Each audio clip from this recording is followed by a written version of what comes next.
ശരിയാണ്. നമ്മളിൽ പലരും നല്ല സ്വഭാവം അഭിലഷണീയമാണെന്ന് ചിന്തിച്ചു. പക്ഷേ വ്യക്തമായും നല്ല സ്വഭാവം എന്നത് സ്വയം സംതൃപ്തനായിരിക്കുക എന്ന കാര്യത്തിന് ഒരാളിന് ആവശ്യമായിരുന്ന സംഗതിയാണ്. സത്യസന്ധതയുടെയും ധാർമ്മികതയുടെയും ഉചിതമായ പ്രകടനത്തോടെ നമ്മൾ സത്യത്തിൽ ആഗ്രഹിക്കുന്നത് നമുക്ക് ലഭ്യമാകാനുള്ള സാധ്യത കൂടുതലാണ്. ഓക്കെ. പക്ഷെ സ്വഭാവവും സുഖവും തമ്മിലൊരു തെരഞ്ഞെടുപ്പ് നടത്തേണ്ടി വരുമ്പോഴൊക്കെ സന്തോഷമെന്ന് ഞങ്ങൾ കരുതിയതിനെ പിന്തുടർന്നതിലൂടെ ഉണ്ടാകുന്ന പൊടിപടലങ്ങളിൽപ്പെട്ട് സ്വഭാവ രൂപീകരണം നഷ്ടപ്പെട്ടു പോകുന്നു. അതിൽ തന്നെ അഭിലഷണീയമായ ഒന്നാണ് സ്വഭാവ രൂപീകരണം എന്നും നമ്മുടെ ജന്മസിദ്ധമായ ആവശ്യങ്ങൾ നിറവേറ്റിയാലും ഇല്ലെങ്കിലും നമ്മൾ പരിശ്രമിക്കേണ്ട ഒന്നാണ് അതെന്നും വിരളമായി നമ്മൾ കാണുന്നു. സത്യസന്ധതയെയും സഹിഷ്ണുതയെയും മനുഷ്യനോടും ദൈവത്തോടുമുള്ള യഥാർത്ഥ സ്നേഹത്തെയും ദൈനംദിന ജീവിതത്തിന്റെ അടിസ്ഥാനമായി മാറ്റാൻ നമ്മൾ ഒരിക്കലും ചിന്തിച്ചിട്ടില്ല. അപ്പൊ ഇത് ഒന്നുകൂടി വായിക്കാൻ ഞാൻ ജസ്റ്റ് ഒന്ന് ഓടിച്ചു വായിച്ചു എന്നുള്ളൂ. കുറച്ച് ടഫായ ലാംഗ്വേജ് ആണ് മലയാളമാണെങ്കിൽ കൂടി. എനിക്ക് തോന്നുന്നത് ഇംഗ്ലീഷ് കൂടി ഒരുമിച്ച് വായിച്ചാലേ പിടുത്തം കിട്ടുള്ളൂ. Most of us thought good character was desirable. നമ്മളിൽ പലരും നല്ല സ്വഭാവം അഭിലഷണീയമാണ്, ഡിസൈറബിൾ ആണെന്ന് ചിന്തിച്ചു. പക്ഷെ വ്യക്തമായും നല്ല സ്വഭാവം എന്ന് സ്വയം സംതൃപ്തനായിരിക്കുക എന്ന കാര്യത്തിന് ഒരാളിന് ആവശ്യമായിരുന്ന സംഗതിയാണ്. Obviously, good character was something one needed to get on with the business of being self-satisfied. അത് തന്നെ. അപ്പൊ അതിലൊക്കെ കറക്റ്റ് തന്നെയാണ്. അതിന്റെ ട്രാൻസ്ലേഷൻ കറക്റ്റ് ആണ്, കുറച്ച് ടഫാണ്. കാരണം എന്തായാലും ഇത് വളരെ ഡീപ്പായൊരു കാര്യം പറയുന്നത്. ഡീപ്പായ കാര്യങ്ങൾ പറയുമ്പോൾ അത് മനസ്സിലാക്കാനും ബുദ്ധിമുട്ട് വരും. അപ്പൊ അതിന്റെ ഭാഷ സാധാരണഗതിയിൽ അത് വലിയ ടഫാണ് തോന്നും. ടഫൊന്നുമല്ല സംഭവം. ഭാഷയ്ക്ക് ഒരേ ഭാഷ തന്നെ, ഭാഷയിൽ മാറ്റും. വിഷയം അങ്ങനെയാവുകൊണ്ടാണ് ബുദ്ധിമുട്ട്. ഇതൊന്നും അത്ര അധികം പരിചയമുള്ളവരല്ല. ഈ ടൈപ്പ് താത്വികമായിട്ടുള്ള കാര്യങ്ങൾ ഫിലോസഫിയാണത്. ഗ്രേറ്റ് ഡീപ് ഫിലോസഫിയാണ് സത്യം പറയാം. വലിയൊരു ഈ പറഞ്ഞ നോക്കൂ, എന്താണ് നമ്മളിൽ പലരും വിചാരിക്കുന്നത് നല്ല സ്വഭാവം നമുക്ക് അഭിലഷണീയമാണ്, നമുക്ക് ആവശ്യമുള്ളതാണ്, നല്ലതാണ്, വേണ്ടതാണ് എന്നൊക്കെ വിചാരിക്കുന്നു. പക്ഷെ വ്യക്തമായും നല്ല സ്വഭാവം എന്നത് സ്വയം സംതൃപ്തനായിരിക്കുക എന്ന കാര്യത്തിന് ഒരാളിന് ആവശ്യമായി വരുന്ന സാധ്യത. അതൊരു പ്രിൻസിപ്പിളാണിത്. അതായത് എനിക്ക് സംതൃപ്തനായിരിക്കണം എന്നുണ്ടെങ്കിൽ എനിക്ക് നല്ല സ്വഭാവം ഉണ്ടായി കഴിഞ്ഞാൽ കുറെ കൂടി നല്ലതാണ്, എളുപ്പമാണ്. നല്ല സ്വഭാവം ഉള്ള ഒരാൾക്ക് പൊതുവെ കുറ്റബോധങ്ങൾ കുറയും. അതങ്ങനെ ചെയ്യണ്ടായിരുന്നു എന്നുള്ള രീതിയിൽ സ്വയം ഒരു പഴിക്കൽ കുറയും. ഇല്ലെങ്കിൽ ചില സമയത്ത് എന്താ പറയാ, പ്രത്യേക രീതിയിൽ അവനവനെ തന്നെ ഒരു മോശമായി കാണാൻ ഉള്ള, ഞാൻ ചെയ്തത് മോശമായി എന്നൊന്നും വരില്ല. നല്ല സ്വഭാവമുള്ള ആൾക്ക് വരില്ല എന്നല്ല, വരാനുള്ള സാധ്യത കുറവാണ്. അപ്പൊ സ്വയം സംതൃപ്തി കിട്ടാനുള്ള സാധ്യത കൂടുതലാണ്. ഇനിയോ അപ്പൊ അതിന് മാത്രമുള്ളതാണ് നല്ല സ്വഭാവം. ശരിക്കും പറഞ്ഞു കഴിഞ്ഞാൽ അത് വളരെ ഇൻ ഡെപ്ത് ആണ് ഈ കാര്യം, വളരെ ഡീപ്പായിട്ടാണ് പോണത്. ഇനിയോ സത്യസന്ധതയുടെയും ധാർമ്മികതയുടെയും ഉചിതമായ പ്രകടനത്തോടെ നമ്മൾ സത്യത്തിൽ ആഗ്രഹിക്കുന്നത് നമുക്ക് ലഭ്യമാകാനുള്ള സാധ്യത കൂടുതൽ. അതായത് നമ്മൾ സത്യസന്ധമായിട്ടും അല്ലെങ്കിൽ ധാർമ്മികമായിട്ടുള്ള സത്യസന്ധതയോടുള്ള ജീവിതം, ധാർമ്മികതയോടുള്ള ജീവിതം, അതൊക്കെ ഉചിതമായ രീതിയിൽ വേണ്ട സമയത്ത് നമ്മൾ പ്രകടിപ്പിച്ചുകൊണ്ടുള്ള ആ ജീവിതത്തോടെയാണ് നമ്മൾ പോണമെന്നുണ്ടെങ്കിൽ, അങ്ങനെ ജീവിക്കുകയാണെങ്കിൽ നമ്മൾ സത്യത്തിൽ ആഗ്രഹിക്കുന്നത് നമുക്ക് ലഭ്യമാകാനുള്ള സാധ്യത കൂടുതൽ. അല്ലെ, ആലോചിക്കൂ. സത്യസന്ധമായിട്ടാണെന്നുണ്ടെങ്കിൽ പല സ്ഥലത്തും നമ്മളൊരു കാര്യത്തിൻ്റെ ആവശ്യത്തിന് പോവുകയാണെങ്കിൽ അവിടെ സത്യസന്ധതയും സുതാര്യമായിട്ടും സത്യസന്ധമായിട്ടൊക്കെയാണ് നമ്മളുടെ പെരുമാറ്റം എന്ന് കണ്ടു കഴിഞ്ഞാൽ നമ്മളുടെ മറുവശത്തുള്ളവർ ചിന്തിക്കും, യെസ്, ഇയാളൊരു എന്താ പറയാ ജെന്യുവിൻ പേഴ്സണാണ്, അപ്പൊ ഇയാളെ എനിക്ക് സഹായിക്കും. ഇല്ലെങ്കിൽ ഇയാൾക്ക് വേണ്ട കാര്യങ്ങൾ എന്താണെന്ന് കൃത്യമായിട്ട് പറഞ്ഞു കൊടുക്കും. അപ്പൊ നമ്മളുടെ ജീവിതത്തിലെ പല പല കാര്യങ്ങളിൽ നമ്മൾ എന്താ പറയാ, പല ആവശ്യങ്ങൾക്കായിട്ടൊക്കെ നമ്മൾ സമീപിക്കുമ്പോൾ ആവശ്യങ്ങളൊക്കെ നിറവേറാനുള്ള സാധ്യത കൂടുതലാണ്.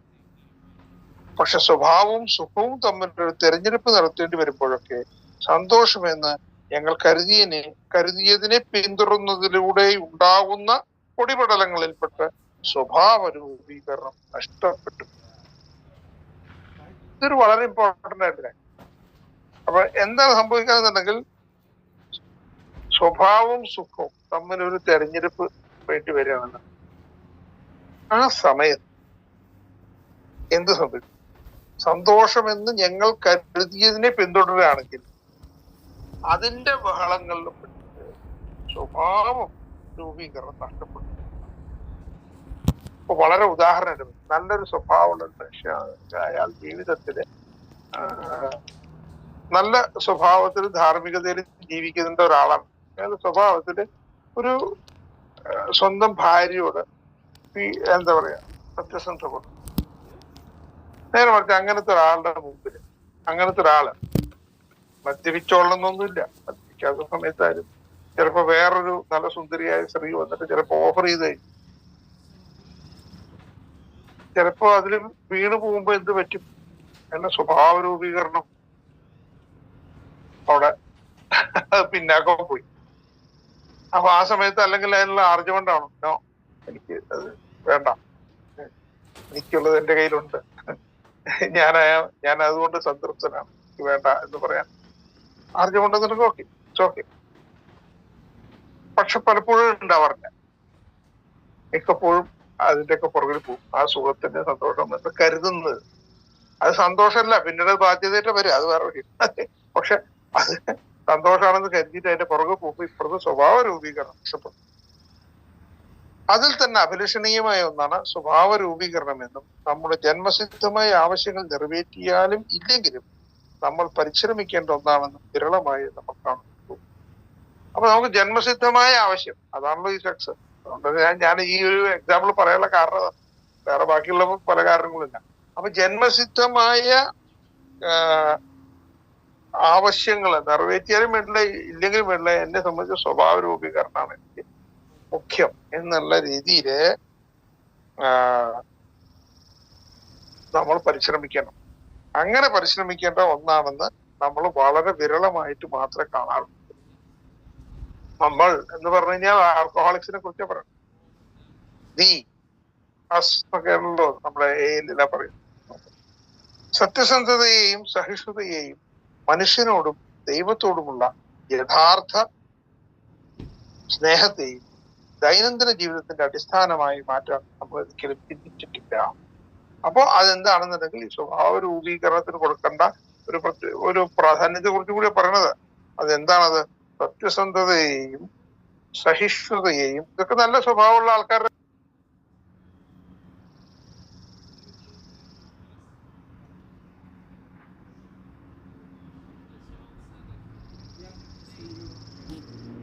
മാറ്റാൻ നമ്മൾ ഒരിക്കലും ചിന്തിച്ചിട്ടില്ല. സാധാരണ സംഭവിക്കുന്ന കാര്യം അതാണ് അദ്ദേഹം പറഞ്ഞത്. വളരെ അധികം ഞാൻ പറഞ്ഞു ഇൻഡെപ്ത് ഫിലോസഫിക്കൽ വളരെ.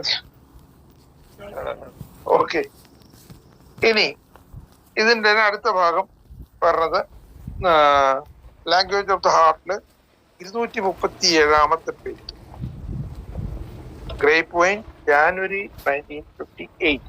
അതിഗംഭീരമായുള്ള നെക്സ്റ്റ് ഫ്രണ്ടിയർ ഇമോഷണൽ സബറേറ്റ് എന്നും പറഞ്ഞിട്ടുള്ള ആ ഒരു ലേഖനം. അപ്പൊ അതില്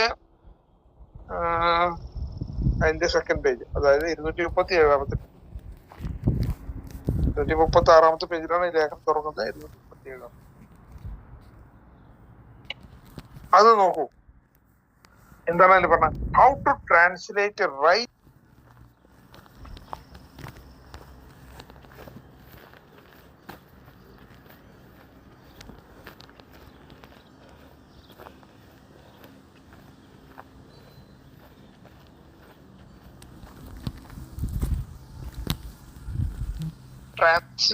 എ റൈറ്റ് മെന്റൽ കൺവിക്ഷൻ. എങ്ങനെയാണ് ഒരു ശരിയായ നമ്മളുടെ മനസ്സിന് ശരി എന്ന് തോന്നുന്നു, അല്ല how to translate right mental conviction. അതെ, മനസ്സിൽ നമുക്ക് ബോധ്യപ്പെടുന്ന ഒരു ശരിയായ ഒരു ശരിയാണെന്ന് മനസ്സിൽ ബോധ്യപ്പെടുന്ന ഒരു കാര്യത്തിനെ ഹൗ ടു ട്രാൻസ്ലേറ്റ്, എങ്ങനെയാണ് അതിനെ എന്താ പറയാ, ട്രാൻസ്ലേറ്റ് എന്ന് പറഞ്ഞാൽ അതിന്റെ വാക്യാർത്ഥം അല്ല അവിടെ വരുന്ന, അതിന്റെ വാച്യാർത്ഥം പോലെയാണ്. അതിനെ എങ്ങനെയാണ് കൺവേർട്ട് ചെയ്യാൻ, അല്ലാണ്ട് വെറുതെ ട്രാൻസ്ലേറ്റ് എന്ന് പറഞ്ഞു കഴിഞ്ഞാൽ പരിഭാഷപ്പെടുത്തുക എന്നുള്ളതല്ല, ഇവിടെ ഭാഷയല്ല, അതിനെ ആക്ഷനിലേക്ക് കൺവേർട്ട് ചെയ്യുന്ന രീതിയിൽ into a right emotional result. അതെ, അതിനെ എങ്ങനെയാണ് കൺവേർട്ട് ചെയ്യുക, ഒരു ശരിയായ വൈകാരികമായ ഒരു ഫലത്തിലേക്ക് എങ്ങനെയാണ് അതിനെ നമ്മൾ കൺവേർട്ട് ചെയ്യുക. And so into easy, happy and good living. So into വളരെ എന്താ പറയാ, ലളിതമായതും, ഈസി എന്ന് പറഞ്ഞു കഴിഞ്ഞാൽ ലളിതം എന്നുള്ളൊരു വാക്കും കൂടി ഉണ്ട്. അപ്പൊ വളരെ ലളിതമായതും, അല്ലെങ്കിൽ വലിയ ടെൻഷനൊന്നും ഇല്ലാത്തതുണ്ട്, അങ്ങനെയാവും ഈസി, അങ്ങനത്തെ ഹാപ്പി, സന്തോഷമായിട്ടുള്ളതും, ആൻഡ് ഗുഡ് ലിവിങ്, നന്മ നിറഞ്ഞൊരു ജീവിതം. Is the problem of life. അത് ജീവിതത്തിന്റെ തന്നെ ഒരു പ്രശ്നം അല്ലേ? ആലോചിക്കൂ. എനിക്കൊരു കാര്യം ശരിയെന്ന് തോന്നുന്നു. ഞാൻ ആ ശരിയെന്ന് തോന്നണേ ഒരു കൃത്യമായ എന്റെ വൈകാരികമായ ഒരു ഫലമായിട്ട് കൊണ്ടുവരും. വൈകാരികമായ ഫലം എന്ന് പറഞ്ഞാൽ എന്താ ശരിക്കും? അതെന്റെ വാക്കിലും പ്രവൃത്തിയിലൊക്കെ വരും. അങ്ങനെയാണല്ലോ, പ്രതിഫലിക്കുമല്ലോ, വാക്കിലും പ്രതിഫലിക്കും. നമ്മുടെ വികാരങ്ങളാണല്ലോ ഇതൊക്കെ പ്രതിഫലിക്കും. അപ്പൊ നമ്മുടെ വൈകാരികമായ ആ റിസൾട്ടായിട്ട് വരും, അല്ലെങ്കിൽ വാക്കിലും പ്രവൃത്തിയിലും വരാം. ഏത്? എനിക്ക് ബോധ്യപ്പെട്ട കൃത്യമായ ചിന്തയിൽ അത് കൃത്യമായ രീതിയിൽ പ്രതിഫലിപ്പിക്കാൻ സാധിക്കാം, പ്രകടിപ്പിക്കാൻ സാധിക്കാം എന്നുള്ളതും അങ്ങനെ പ്രകടിപ്പിച്ചിട്ട് അത് ഒരു വളരെ ശാന്തമായതും, അല്ലെങ്കിൽ വളരെ ലളിതമായതും, വളരെ ഈസി ആയിട്ടുള്ളത്, ഈസി എന്നുള്ളതിന് ഈസി തന്നെ പറയാൻ ഏറ്റവും അല്ലെങ്കിൽ ഒരു റിലാക്സ്ഡ് ആയിട്ടുള്ള, ഒരു റിലാക്സ്ഡ് ആയിട്ടും സന്തോഷപ്രദമായിട്ടും നല്ലതുമായിട്ടുള്ള ഒരു ജീവിതത്തിലേക്ക് കൺവേർട്ട് ചെയ്തെടുക്കുന്നുണ്ട്. അത് ജീവിതത്തിൽ തന്നെ ഒരു വലിയ പ്രശ്നമാണ്. വലിയ പറഞ്ഞില്ല, it's A problem of life itself. ജീവിതത്തിൽ തന്നെ എനിക്ക് വളരെയധികം എന്താ പറയാ, സത്യം പറഞ്ഞ ബിൽഡബ്ല്യൂനെ ഇപ്പൊ കണ്ടു കഴിഞ്ഞാൽ ഞാൻ നമസ്കരിക്കുന്നത്. അത്ര വലിയ തത്വങ്ങൾ അദ്ദേഹം പറഞ്ഞു. നോക്കപ്പോ ഞാനൊരു കാര്യം ആലോചിക്കണം, ഒരു വളരെ സിമ്പിൾ ആയിട്ടുള്ള കാര്യം. ഇപ്പൊ എന്റെ മുമ്പില് ഒരു കച്ചവടം വന്നു പോയി, എനിക്ക് എന്തെങ്കിലും ഒരു ബിസിനസ് ഉണ്ടെങ്കിൽ ആ ബിസിനസ്സിന്റെ ഒരു വളരെ അമിത ലാഭം ഉണ്ടാക്കണം ബിസിനസ് വന്നു. എന്റെ മനസ്സിന് തോന്നുന്നുണ്ടാവും ചിലപ്പോൾ അത് ശരിയല്ല, ഞാൻ അതിൽ കൂടെ ഒരു തെറ്റായ പ്രവൃത്തിയാണ് ചെയ്യണമെന്നുള്ള ബോധ്യം എനിക്കുണ്ടായി. പക്ഷെ ഈ കച്ചവടത്തിൽ നിന്ന് കിട്ടാവുന്ന ലാഭം, ആ ലാഭം എനിക്ക് വളരെയധികം ആകർഷണീയമാണ്. അപ്പൊ അതിനെ നിരസിക്കുക എന്ന് പറഞ്ഞു കഴിഞ്ഞാൽ ബുദ്ധിമുട്ടാണ്.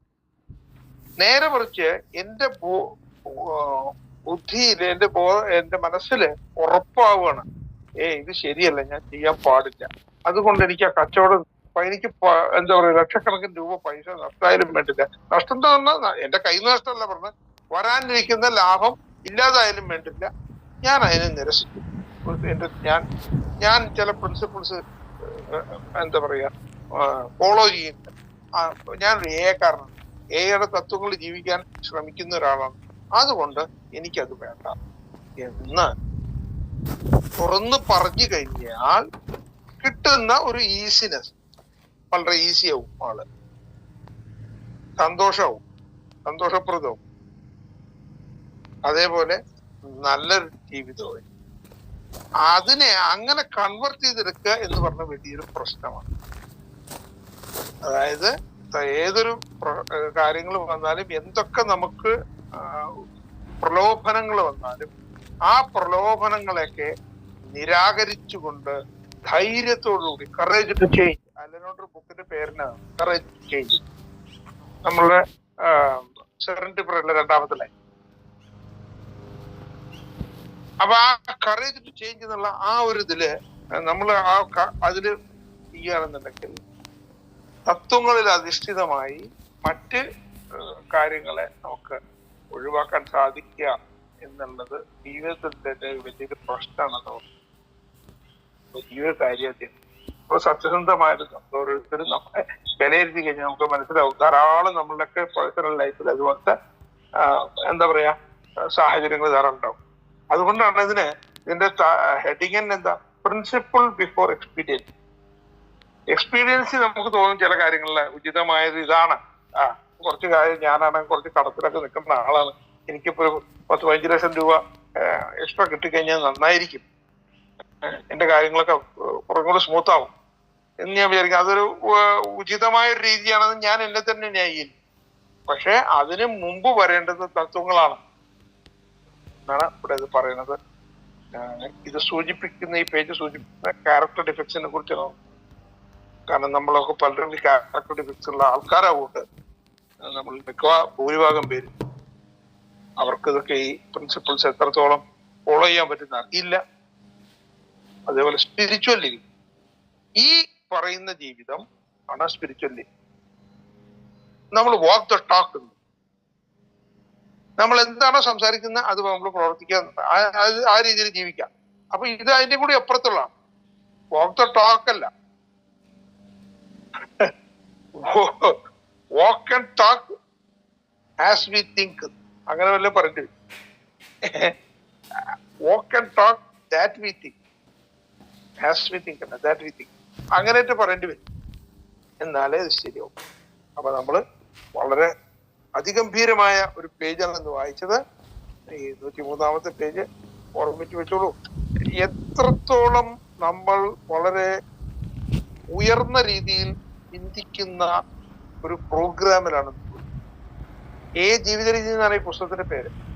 അപ്പൊ ജീവിത രീതിയിൽ ജീവിക്കുന്നവർ നമ്മളുടെ ഈ ലോകത്ത് ജീവിക്കുന്ന എത്രയോ സാധാരണക്കാരെക്കാളും വളരെ ഉയർന്ന തലത്തിൽ ജീവിക്കുന്നവർ, അല്ലെങ്കിൽ ആ ജീവിക്കാനായിട്ടുള്ള സൗകര്യങ്ങൾ നമുക്ക് ഇദ്ദേഹം ചെയ്തു തന്നിട്ടുണ്ട്. നമ്മളെ ജീവിക്കാൻ തുടങ്ങിയാൽ മതി. ആൽക്കഹോളിക്സ് അനോണിമസിനെ കുറിച്ച് ഓരോ തവണയും ഞാൻ അഭിമാനത്തോടുകൂടി കാണുന്നതിന്റെ ഒരു കാരണം പുറത്തൊന്നും കിട്ടാത്തൊരു കാര്യമാണ് കിട്ടാത്തത്. അത് ഒരു പ്രശ്നമില്ലാതെ, അതാണ് വേറെ ചെലവൊന്നുമില്ല, ഒരു കാര്യമില്ലാതെ. അത് ഞാനത് പറയാൻ പ്രത്യേകം കാരണം വെച്ചാൽ നമ്മളിപ്പോ ഒരു സന്യാസി സമൂഹത്തിലോ ഏതെങ്കിലും ഒരു ഇതിലോ നമ്മൾ പോയി നോക്കും, അവിടുത്തെ ഏതെങ്കിലും ഒരു ഗുരുവിന്റെ പുറകില് നടന്ന് 8-10 കൊല്ലം കഴിയുമ്പോൾ എന്തെങ്കിലും പറഞ്ഞുതരാം. ഇവിടെ അതല്ല. ഇവിടെ വന്ന ഉടനെ 12 പടികൾ ഇട്ട് തരുന്ന കയ്യിൽ പ്രാക്ടീസ് ചെയ്യുന്നു. അതിന് ആരെങ്കിലും ഗൈഡിന് വേണമെന്നുണ്ടെങ്കിൽ ഒരു സ്പോൺസർ നമ്മളിട്ട് അതും തയ്യാറാണെന്ന് ആയിട്ടുള്ള ആൾക്കാർ അത് ഉണ്ടാവും. ഇത്രയും ലിറ്ററേച്ചറുകൾ ഒരുമിച്ച് കയ്യിൽ തരും. ഇതൊക്കെ പക്ഷെ നമ്മൾ പ്രയോഗിക്കണം. അല്ലെങ്കിൽ എന്താ പറയാ, ഇതൊക്കെ നമുക്ക് സ്വന്തം ഉപകാരത്തിനായിട്ട് വരും, അല്ലെങ്കിൽ കാര്യം. ഇതൊക്കെ എനിക്ക് പറയാനുള്ളത്. അപ്പൊ PW-ന് വീണ്ടും ഒരു നമസ്കാരം. എല്ലാവർക്കും നന്ദി. എന്തെങ്കിലും പറയാണ്ടെങ്കിൽ ഒരു 2-3 മിനിറ്റ് ഞാൻ കാത്തു. താങ്ക് യു അശോക് ചേട്ടാ.